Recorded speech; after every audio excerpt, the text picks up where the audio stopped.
Hi folks, I want to talk to you about picky eaters. You're a mom, you're at home, you're dealing with your children, you've got a kid who just is really a picky eater.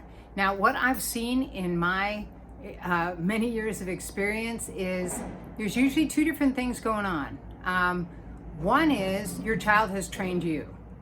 And that's not always, but I want you to pay attention to yourself and see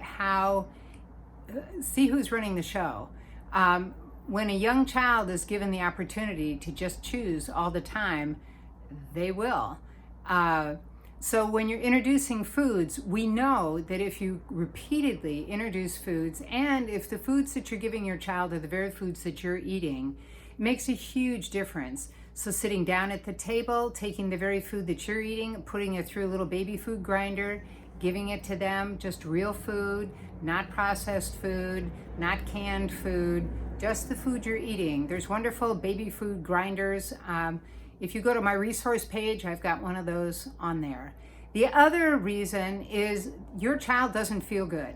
They just don't feel well. And often it comes after a hit of antibiotics, being sick, trauma in the family, that sort of thing. All of a sudden the digestion is different and they just don't feel good. And they don't know how to say it because they don't have any perspective. But I find so often picky eaters just don't feel good. Their digestion is off. So that's where you need to start really paying attention to their digestion. And a quick, easy way to calm things down in the digestion, literally for just 1 week, take them off all wheat and all dairy, all gluten.